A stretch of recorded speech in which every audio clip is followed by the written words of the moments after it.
how the relationship is flexible. It's not just with UAE or Oman, but all the GCC countries, on how any bilateral relationship is flexible and it will move with the times.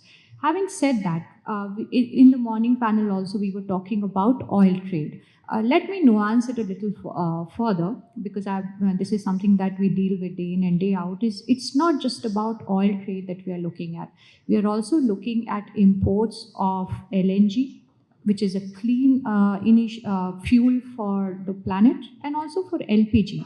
LPG plays a major role in the energy policies of India, because I'm sure here everyone must have heard about the 𝗃𝗏𝗃𝗃 program. So the LPG cylinder in our kitchens has been a mainstay.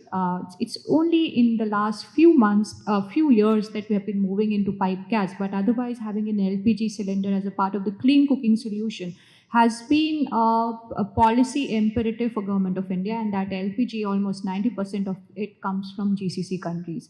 So when we talk about energy transitions, we have to be cognizant of the fact on how the energy demand in India is going up.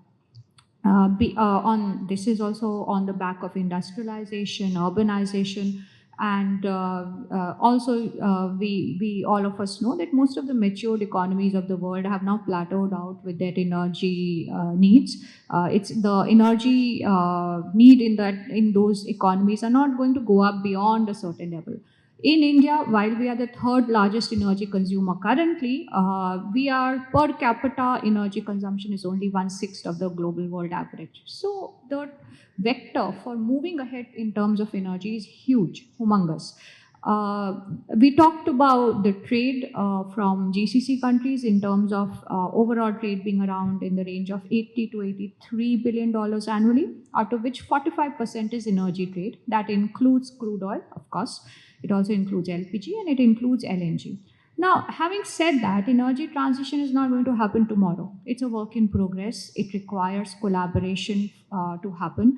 And the oil and gas companies and entities have the bare knowledge in terms of how they can ensure that decarbonization happens.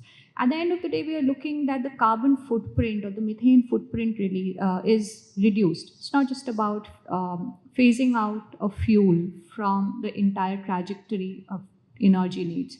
Now, that information or that knowledge, that expertise rests with the oil and gas companies, and we could be utilizing that instead of just saying that, oh, from tomorrow they become pejorative and we should not be looking at them.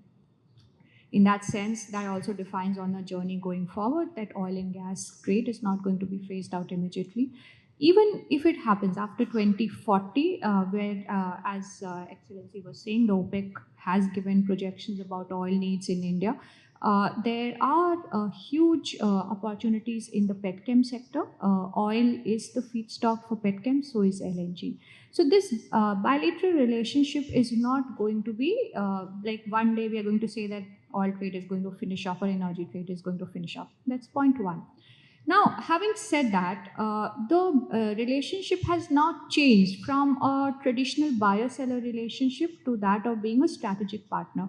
That means we move in tandem and we are sort of fused in with each other in terms of the energy progress that happens.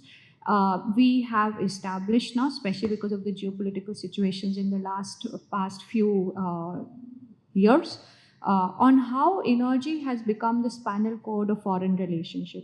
And there could be ways of using it in a good way. There could be ways that could be utilized in a bad way. We have seen that. In that sense, having energy interdependencies has become the core of the foreign relations that we have. And that's the case with GCC as well.